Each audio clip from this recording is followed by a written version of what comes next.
মিথুন রাশি বা লগ্নের জাতক জাতিকাদের জীবনে এমন কিছু গুরুত্বপূর্ণ তথ্য যা আমি আজকে জানাতে চলেছি, যা আপনারা এর আগে কখনো দেখেননি বা শোনেননি। সেই সাথে অবশ্যই আপনারা জানতে পারবেন আপনাদের জীবনের গুরুত্বপূর্ণ অধ্যায়, সেটা হলো আপনাদের জীবনের টার্নিং পয়েন্ট বা গোল্ডেন পিরিয়ড কখন আসে।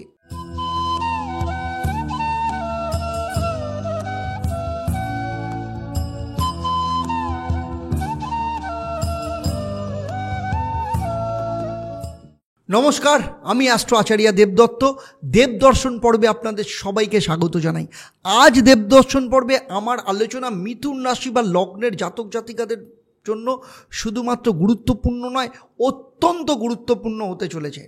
মিথুন রাশি বা লগ্নের জাতক জাতিকাদের জীবনে এমন কিছু গুরুত্বপূর্ণ তথ্য যা আমি আজকে জানাতে চলেছি, যা আপনারা এর আগে কখনো দেখেননি বা শোনেননি।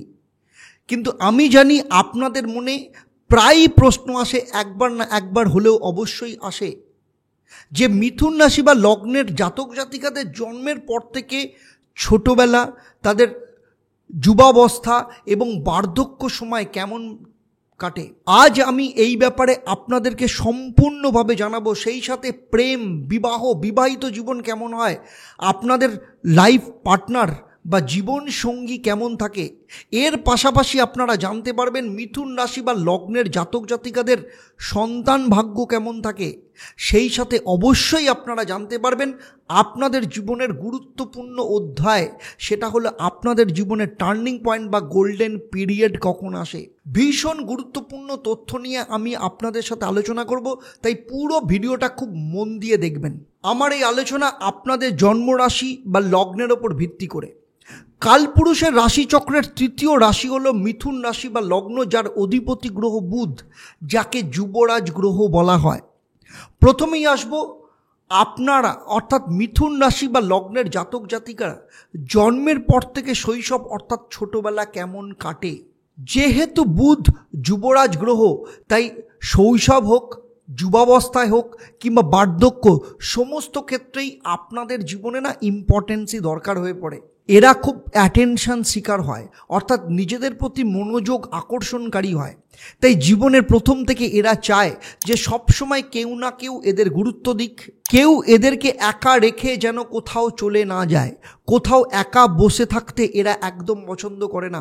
সবসময় এদের অধিকার এরা নিজেরা নিতে পছন্দ করে, ইম্পর্টেন্সি পেতে পছন্দ করে। এরা যা চায় তাকে যে কোনোভাবেই হাসিল করতে পছন্দ করে। সেটা তাদের ছোটবেলা হতে পারে, যুবাবস্থায় হতে পারে, অথবা বার্ধক্যকালে হতে পারে। ছোটবেলায় আরেকটা জিনিস এদের ভীষণভাবে দেখতে পাওয়া যায়, যে কোনো জিনিসকে এরা খুব তাড়াতাড়ি ক্যাচ করতে পারে। আপনারা এমন অনেক বাচ্চাকে দেখেছেন, ইনফ্যাক্ট আমি আমার দীর্ঘদিনের অভিজ্ঞতায় দেখেছি, এমন অনেক বাচ্চা আছে যে কোনো জিনিস অ্যাডপ্ট করতে বেশ কিছুটা সময় লাগে। আবার অনেক বাচ্চা দেখেছি তারা খুব তাড়াতাড়ি কোনো না কোনো কিছু শিখে ফেলে, অ্যাডপ্ট করে নেয়। তাই মিথুন রাশি বা লগ্নের এমন একটা রাশি বা লগ্ন, এদের বডি অ্যাক্টিভিটি ভীষণ স্ট্রং হয়, এদের বুদ্ধিমত্তা ভীষণ প্রখর থাকে। তবে এরা দ্বৈত মানসিকতা বা ডবল মাইন্ডেড সম্পন্ন হয়, ফলে ভালো পরামর্শদাতা হয়, কিন্তু অধিকাংশ ক্ষেত্রেই নিজের জীবনের কোনো কাজকে সুষ্ঠুভাবে এরা করে উঠতে পারে না। এরা অনর্গল কথা বলতে পারে, তবে সেই সাথে ভালো পরিকল্পনা করতে পারে, সবসময় নতুনত্ব খোঁজার চেষ্টা করে, নতুনত্বের দিশারি হয়, ভীষণ চঞ্চল স্বভাবের হয় এবং ছোটবেলায় শয়তানি বা দুষ্টুমিতে এরা 1 নম্বর স্থানে থাকে। এদের সবসময় স্মাইলিং ফেস থাকে, যা অন্যকে ভীষণভাবে আকর্ষিত করে। এরা ভীষণ ব্যবসায়িক মানসিকতার হয়, এক কথায় বলতে গেলে এরা বেচুরাম হয়। এরা টাকমাতার লোককেও চিরুনি বেচে দিতে পারে, এই রকম বুদ্ধি এদের মধ্যে থাকে। এদের মাইন্ড খুব শার্প হয়, এদের মধ্যে যে কোনো বিষয়ে নলেজ ভীষণভাবে থাকে। তবে এদের জীবনে সফলতা একটু দেরিতে আসে। যতটা এরা জীবনে তেজ হয়, এদের মধ্যে যতটা কোয়ালিটি থাকে, যতটা এদের মধ্যে কনফিডেন্স থাকে, যতটা এদের মধ্যে স্পিড থাকে, এরা জীবনে ততটা কিন্তু এগোতে পারে না। জীবনে আগে এগোতে গেলে এদের সময় একটু বেশি লাগে। তবে নিজেদের কথাবার্তার মধ্য দিয়ে, নিজেদের স্কিলের মাধ্যমে, নিজেদের বডি ল্যাঙ্গুয়েজের মাধ্যমে সবাইকে প্রভাবিত করে ফেলে, যা অত্যন্ত ভালো গুণ এদের। বন্ধুবান্ধব এদের প্রচুর পরিমাণে থাকে, যাদের সাথে এরা কথা বলে তাদেরকে বন্ধু বানিয়ে ফেলতে পারে। যতক্ষণ না এরা কারোর সাথে কথা না বলে ততক্ষণ এদের দেখলে মনে হয় এদের মধ্যে প্রচুর অ্যাটিটিউড আছে। তবে সত্যিই এদের অ্যাটিটিউড এদের মধ্যে থাকে, কারণ আমার এতদিনের অভিজ্ঞতায় প্রচুর মিথুন রাশি বা লগ্নের জাতক জাতিকাদের দেখেছি যাদের মধ্যে অ্যাটিটিউড থাকে। তবে এরা একবার যদি কারোর সাথে কথা বলতে শুরু করে তখন অন্য লোককে এরা খুব তাড়াতাড়ি আকর্ষিত করে ফেলতে পারে। আগেই বলেছি নতুন নতুন জিনিসকে এরা শিখে নিতে পারে, নিজেদেরকে সবসময় আপডেট রাখতে পছন্দ করে। কারেন্ট অ্যাফেয়ার্সের ওপর এদের প্রচুর নলেজ থাকে, ডিপ নলেজ এদের ভীষণ ভালো থাকে। স্পোর্টসের ওপর নলেজ ভীষণ স্ট্রং থাকে। যেহেতু খুব তাড়াতাড়ি যে কোনো জিনিসকে অ্যাডাপ্ট করে ফেলতে পারে তাই লেখাপড়ার দিক থেকে এরা ভীষণ স্ট্রং হয়। যেহেতু তাই বুদ্ধিমত্তা অর্থাৎ ইন্টেলিজেন্সির পাওয়ার এদের ভীষণ পরিমাণে থাকে। তবে এর পাশাপাশি আর একটা জিনিস এদের মধ্যে দেখা যায়, এরা সবসময় কনফিউজ থাকে। কারণ মিথুন রাশি বা লগ্নের জাতক জাতিকাদের ক্ষেত্রে মিথুন রাশি বা লগ্ন এমন একটা গ্রহ যে কোনো বিষয়কে দুরকমভাবে চিন্তা করতে পারে। এই কারণে এদের জীবনের অনেক ক্ষেত্রেই লস বা লোকসান হওয়ার সম্ভাবনা থাকে। বার্ধক্যকালে এরা ভীষণ ব্যবসায়িক হয়, এরা কাজ করা ভীষণ পছন্দ করে, কারোর আন্ডারে কাজ করা একদম পছন্দ করে না। এটা জীবনের শেষ অবধি এরা কোনো না কোনো বিষয়ের ওপর এরা লেগেই থাকে। কোনো এন্টারটেনমেন্টের ওপর এদের আকর্ষণ ভীষণভাবে থাকে। এমনকি বার্ধক্য অবস্থায় ট্রাভেলিংয়ের শখ এদের ভীষণভাবে থাকে। খাওয়া দাওয়ার শখ এদের বার্ধক্য অবস্থাতেও দেখতে পাওয়া যায়। শরীর স্বাস্থ্যের দিক থেকে স্কিনের সমস্যা, কোনো না কোনো শারীরিক দিক থেকে সমস্যা মিথুন রাশি বা লগ্নের জাতক জাতিকাদের বার্ধক্যকালে একটু বেশি মাত্রায় দেখতে পাওয়া যায়। তাই শৈশব কিংবা যুবাবস্থায় জীবনের প্রথম থেকেই শরীর স্বাস্থ্যের ব্যাপারে এদেরকে সতর্ক থাকতে হবে, না হলে বার্ধক্যকালে এদের কিন্তু সমস্যা দেখা দিতে পারে। এদের মধ্যে আধ্যাত্মিকতার যোগ একটু বেশি মাত্রায় দেখতে পাওয়া যায়। সেই সাথে এই সময় এরা একটু বেশি প্র্যাকটিক্যাল হয়ে পড়ে। সেই সাথে বার্ধক্যকালে নিজেদের মতো অন্যকে চালাতে এরা বেশি পছন্দ করে। এই সময় এরা অতিমাত্রায় স্ট্রিক্ট হয়ে পড়ে। সেই কারণে এদের সন্তানের সাথে বিচারগত দিক থেকে মতভেদ দেখতে পাওয়া যায়, কারণ এরা নিজেদের মতো করে নিজেদেরকে চালাতে পছন্দ করে। এবারে আসবো সন্তান ভাগ্য। সন্তান ভাগ্যের দিক থেকে দেখতে গেলে এদের পঞ্চম স্থানের অধিপতি গ্রহ হলো শুক্র। শুক্রকে সৌন্দর্য কারক গ্রহ হিসাবে বলা হয়। তাই অধিকাংশ মিথুন রাশি বা লগ্নের জাতক জাতিকাদের সন্তানদের আমি দেখেছি একটু বেশি মাত্রায় সুন্দর হয়। তা কন্যা সন্তান হতে পারে কিংবা পুত্র সন্তান হতে পারে, এদের মধ্যে সৌন্দর্য যথেষ্ট পরিমাণে থাকে। সেই সাথে এদের সন্তানদের কথাবার্তার মধ্যেও ভীষণ ট্যালেন্ট থাকে। সন্তানদের মধ্যে স্পোর্টস কিংবা যে কোনো কম্পিটিশনের প্রতি ভীষণভাবে আগ্রহ থাকে। এর পাশাপাশি আর্ট, কলা, নৃত্য, অভিনয়ের প্রতি আকর্ষণ সন্তানদের মধ্যে ভীষণভাবে থাকে। সেই সাথে আপনার সন্তানদের মধ্যে কোনো না কোনো এন্টারটেনমেন্টের শখ থাকে। আর যেহেতু শুক্র, তাই ফটোগ্রাফি, ভিডিওগ্রাফি, এডিটিং, যে কোনো বিউটি ওরিয়েন্টেড প্রোডাক্টের ওপর আগ্রহ থাকে। সেই সাথে পড়াশোনার ওপরও অবশ্যই এদের ট্যালেন্ট থাকে। এর পাশাপাশি মোবাইলের অনলাইন গেমের ওপর এরা ভীষণভাবে খুব ছোটোবেলা থেকে আকর্ষিত হয়ে পড়ে। সেই সাথে যেহেতু শুক্র, তাই এদের মধ্যে অলসতাও দেখতে পাওয়া যায়। তবে যে জিনিসকে এরা করবে মনে করে, কিন্তু সেখানে যদি সে একবার অলসতা ভাব নিয়ে আসে, আপনি কিংবা পরিবারের কেউ তাকে সেই পরিস্থিতি থেকে বেরিয়ে নিয়ে আসতে বাধ্য করতে পারে না। কারণ অলসতার দিক থেকেও এরা যেমন আগে থাকে, আবার যে কোনো কাজকে নিজেদের মর্জি মাফিক করতে এরা ভীষণ পছন্দ করে। এবারে চলে আসবো আপনাদের জীবনের প্রেম, বিবাহ ও বিবাহিত জীবন। মিথুন রাশি বা লগ্নের জাতক জাতিকাদের জীবনে একাধিক প্রেম আসে। তবে এদের পঞ্চম পতির অধিপতি গ্রহ শুক্র যদি কোনোভাবে মিথুন রাশিতে থাকে, তাহলে এই একাধিক প্রেমের পরিমাণ আরও বেশি জোরালো হয়। কিন্তু এদের সপ্তম পতি ধনু রাশি অর্থাৎ দৈত্য রাশি, এবং সপ্তম পতি যদি কোনোভাবে পীড়িত হয়, তাহলে মিথুন রাশি বা লগ্নের জাতক জাতিকাদের অধিকাংশ ক্ষেত্রে দ্বিবিবাহের যোগও দেখতে পাওয়া যায়। অধিকাংশ ক্ষেত্রে দেখা যায় প্রথম বিবাহ খুব একটা সফল হয় না। সেই সাথে বলবো, যেহেতু বুধ এদের রাশি বা লগ্নের অধিপতি এবং বৃহস্পতি এদের সপ্তম ভাবের অধিপতি, তাই বুধ বৃহস্পতির এই কম্বিনেশনের জন্য অধিকাংশ ক্ষেত্রে ব্যালেন্স করে চলতে এরা পছন্দ করে।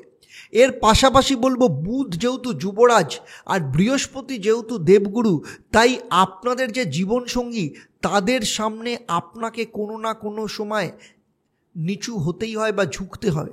যেহেতু দেবগুরু বৃহস্পতি, তাই আপনি যাই বলুন না কেন, অনেক ক্ষেত্রে আপনার যে জীবনসঙ্গী আপনার সেই কথা সহজে অ্যাকসেপ্ট করবে না এবং ঘুরিয়ে ফিরিয়ে আপনার ওপরই সমস্ত দোষ চাপানোর চেষ্টা করবে। সেই সাথে বলবো, একটা সময়ের পর বিবাহিত জীবন ব্যালেন্সের মধ্য দিয়ে খুব ভালোই থাকে। একটা সময়ের পর একে অপরের প্রতি সাপোর্টিভ হয়ে পড়ে। দুজনের মধ্যে লাভ রিলেশন ভালো থাকলেও আপনার যে পার্টনার সে নিজেকে অনেক বেশি কনফিডেন্ট মনে করবে, নিজেদেরকে অনেক বেশি তেজি বা চালাক হিসেবে মনে করতে পছন্দ করবে।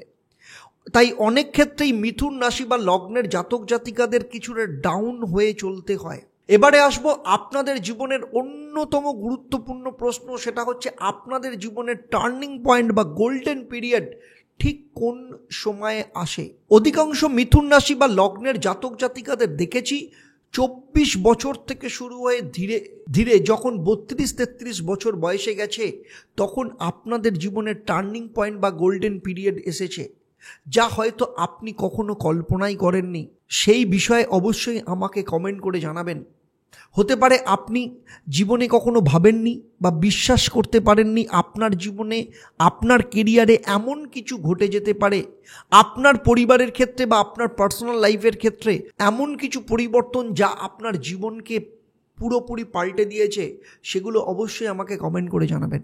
যে 24 বছর পড়ার পর থেকে ধীরে ধীরে 32-33 বছর অবধি আপনার জীবনে এমন কি বড় পরিবর্তন এসেছে যা আপনাদের জীবনে গোল্ডেন পিরিয়ডের দিকে নিয়ে গেছে। তবে এই সমস্ত কিছু নির্ভর করবে আপনাদের ব্যক্তিগত জন্মছক, সেই সময় আপনাদের মহাদশা অন্তর্দশা কি চলছে এবং আপনাদের হাতের রেখা এবং সেখানের গ্রহের পজিশন কেমন, তার ওপর কিন্তু নির্ভর করবে যে আপনি জীবনে গোল্ডেন পিরিয়ড কতটা পাবেন, কখন পাবেন, আপনার জীবনে কতটা আপনি অ্যাচিভ করতে পেরেছেন বা এমন কোনো জিনিস অ্যাচিভ করতে আপনার ক্ষেত্রে বাধা এসছে। তবে সার্বিকভাবে দেখতে গেলে 24 বছর থেকে 32-33 বছর বয়স অবধি মিথুন রাশি বা লগ্নের জাতক জাতিকাদের জীবনে এমন কিছু বড় পরিবর্তন এসছে যা গোল্ডেন পিরিয়ডের দিকে নিয়ে গেছে। মিথুন রাশি বা লগ্ন নিয়ে আমার এই সার্বিক আলোচনা আপনাদের কেমন লাগলো অবশ্যই আমাকে কমেন্ট করে জানাবেন। আর যদি ভালো লাগে অবশ্যই অন্যদের শেয়ার করতে ভুলবেন না। যারা আমার এই চ্যানেলটাকে এখনও পর্যন্ত সাবস্ক্রাইব করেননি তাদের অনুরোধ করব অবশ্যই আপনারা ইউটিউব চ্যানেলটাকে সাবস্ক্রাইব করে নোটিফিকেশান বেল আইকনটাকে প্রেস করে রাখবেন। আর যারা ফেসবুক পেজ যে দেখছেন এখনও পর্যন্ত পেজটাকে লাইক ও ফলো করেননি তাদেরকে অনুরোধ করব পেজটাকে লাইক এবং ফলো করবেন, যাতে ভবিষ্যতে যখনই আমি নতুন কোনো ভিডিও আপনাদের জন্য আপলোড করব সঙ্গে সঙ্গে তার নোটিফিকেশান আপনাদের কাছে চলে যাবে। সেই সাথে আপনাদের জন্য একটা দারুণ সুখবর রয়েছে। আপনাদের জন্য দ্য দেবদত্ত শো বা TDS নামে পডকাস্ট চ্যানেল অলরেডি লঞ্চ করে গেছে, যা বাংলায় পডকাস্ট এবং বাংলার পডকাস্টের জন্য। যারা সেই চ্যানেলটাকে এখনও পর্যন্ত সাবস্ক্রাইব করেননি বা ফেসবুক পেজটাকে লাইক ও ফলো করেননি, নিচে ডেসক্রিপশানে তার লিঙ্ক দেওয়া আছে, আপনারা অবশ্যই চ্যানেলটাকে সাবস্ক্রাইব করবেন এবং ফেসবুক পেজটাকে লাইক ও ফলো করবেন। কারণ এই চ্যানেল এমন একটা চ্যানেল যেখানে আপনারা আপনাদের জীবনের বিভিন্ন সমস্যার সমাধান নিয়ে সেই বিষয়ের ওপর যারা এক্সপার্ট মানুষ রয়েছেন তাদের সাথে আড্ডা মারার সাথে সাথে আপনাদের জীবনের বিভিন্ন সমস্যা এবং তাদের রহস্য আমি উন্মোচন করব। সেই সাথে বলবো, আপনারা জানেন আমি প্রতিটা পর্বে আপনাদের জন্য একটা প্রশ্ন রাখি, যারা সঠিক উত্তর দেন তাদের জন্য লাকি ড্রয়ের মাধ্যমে আমি 3জন সঠিক উত্তরদাতাকে বেছে নিই। কিন্তু অধিকাংশ ক্ষেত্রেই দেখা গেছে আপনারা যারা লাকি ড্র বিজেতা হন আপনাদের সাথে যোগাযোগ করা আমাদের ক্ষেত্রে ভীষণ সমস্যা হয়ে পড়ে, কারণ আপনাদের যোগাযোগ করার কোনো মাধ্যম আমরা পাই না। অধিকাংশ ইউটিউব চ্যানেলে দেখেছি আপনাদের নামের বদলে ইউজার নেম বা কোড নেম দেওয়া থাকে। সুতরাং আপনারা অবশ্যই আমাকে কমেন্ট করে জানাবেন যে এমন কোন উপায় হতে পারে যার মাধ্যমে আমরা আপনার সাথে যোগাযোগ করতে পারবো। সুতরাং আপনারা বিভিন্ন মতামত আমাদের দিন, সেই মতামতের মধ্যে যেটা গ্রহণযোগ্য মতামত হবে সেইভাবে আমরা আপনাদের সাথে যোগাযোগ করব। আজকের মতো তাহলে আপনাদের কাছ থেকে বিদায় নিচ্ছি। আবার দেখা হবে আপনাদের সাথে পরবর্তী রাশি অর্থাৎ কর্কট রাশি বা লগ্নের জাতক জাতিকাদের জীবনের গুরুত্বপূর্ণ তথ্য নিয়ে। আপনারা আপনাদের পরিবারের সবাইকে নিয়ে ভালো থাকবেন, সুখে থাকবেন, সুস্বাস্থ্যে থাকবেন এবং নিয়মিত দেখতে থাকবেন দেবদর্শন আর আমাদের নতুন podcast channel the Debdutta show বা TDS। নমস্কার।